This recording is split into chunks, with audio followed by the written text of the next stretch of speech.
if you're new here, hello and welcome. My name is Jumoke. On this channel, we talk about everything to do with personal finance, investing, wealth creation, as well as self-development. Now, in today's video, we are talking about a topic that I think affects every single one of us, but particularly those of us who find ourselves glued to our phones. Now, undoubtedly, social media is a fantastic platform that has made a huge impact on all of our lives. But unfortunately, as with most things that start off being positive but end up being negative, we often talk about social media from a very reductive standpoint, and I think rightfully so. But there is one downside to the platform that I think doesn't get enough airtime, and that is how exactly social media could be keeping you poor. So, if you find yourself constantly anxious or feeling like you are falling behind from a financial standpoint whilst scrolling online, stick around, because in this video, we are going to discuss the various ways that social media is subtly draining your bank account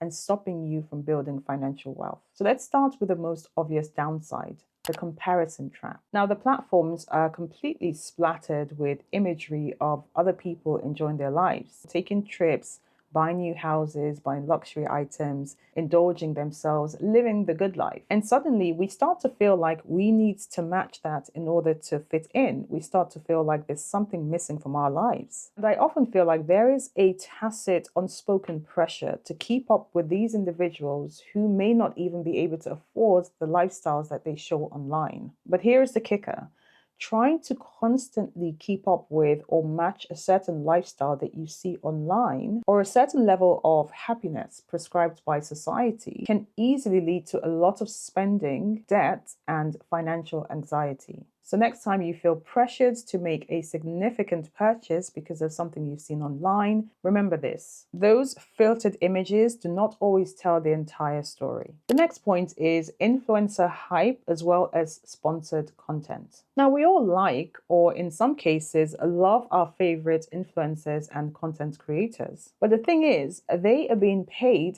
handsomely paid, to convince you to part with your hard-earned money. Whether that is skincare, clothes, or perhaps the latest tech gadgets, these must-have items, majority of the time, are things we don't actually need. Now, any type of marketing is specifically designed to get you to spend, and more importantly, to get you to spend impulsively. And guess what? This tactic actually works. It is super successful. And before you know it, you are spending hundreds and thousands of dollars on items you didn't plan for. And that may be because you saw your favorite influencer peddling a narrative as to why you need that item in your life. It will make your life a lot happier and a lot better. Now, the fear of missing out isn't only real, it is very expensive. I believe it's only human nature to feel like we are missing out if we're not attending that party, if we're not taking that trip, if we're not indulging ourselves. And so we spend so much money, effort, and time trying to participate just so we feel that we are looped in. Now, here's the sad reality: most of those experiences are short-lived or temporary, whereas your bank account gets to feel the long-term hit. And so the pertinent question to ask ourselves is the fear of missing out worth staying broke? The rise of flex culture.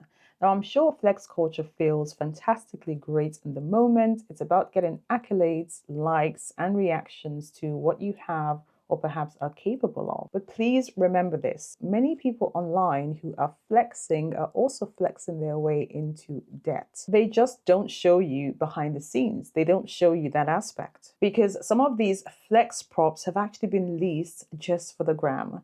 They are going straight back to the stores the minute that photo shoot is done or those videos are shot. It also behooves us to remember that the smarter influencers, in my opinion, in my humble opinion, are not actually spending their hard-earned monies on these items or experiences. We have been conditioned to think that constantly spending, and especially spending on luxury, is normal, when in fact it is eating away at our financial security. So instead of flexing online for likes and social media status, which sadly in most cases we can't actually cash at the bank, why don't we instead focus on building quiet, still wealth that does not need validation from strangers, endless shopping apps, and features? Have you noticed how well integrated shopping is on all of these platforms? All you need to do is swipe up on Instagram, click on a link on TikTok, click on a tagged item in a post. It is so much easier than ever before to spend. All we need to do is click on a button. And what's worse is that the quality we're getting is declining. Social media has somehow succeeded in bringing these shopping experiences, these massive shopping complexes into our bedrooms. Constant exposure to advertising and quick access to products as well as cheap financing has made impulse buying so much easier. It's practically second nature now. And if we're not careful, our carts will always be full, but so will our credit card bills. Now, the next point is one we often talk about when we consider the negative sides of social media, and that is the productivity killer.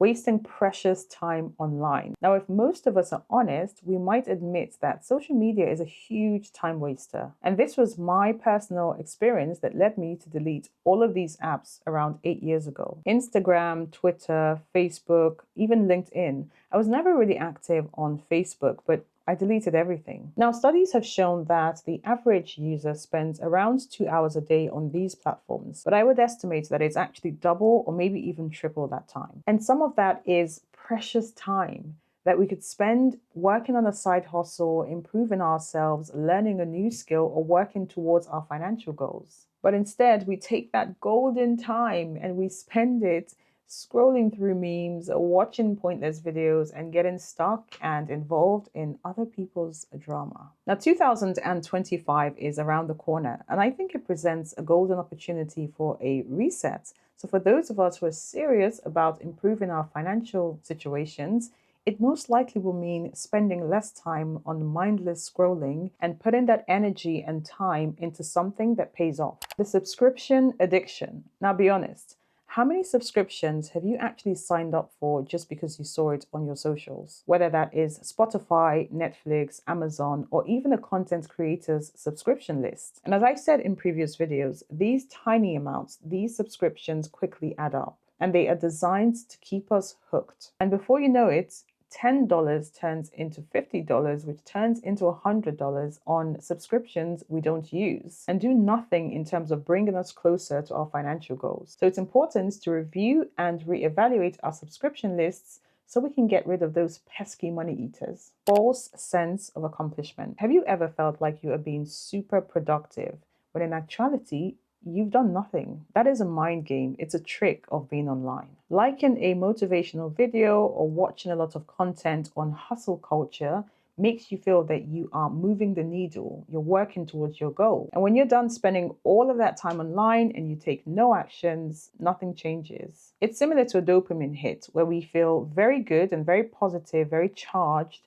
when we've watched motivational content, but that feeling soon fizzles out. So don't let these platforms deceive you into thinking that you are taking proactive steps when all you're doing is watching other people succeed and listening to their success stories. The need for instant gratification. Building wealth is a slow process. It requires discipline, it requires patience, and it requires long-term thinking. But on the flip side of that, a lot of content online advocates for impatience and short-term gratification. And if we don't work towards changing our mindset, we might often find ourselves chasing these quick wins and potentially missing out on long-term financial freedom.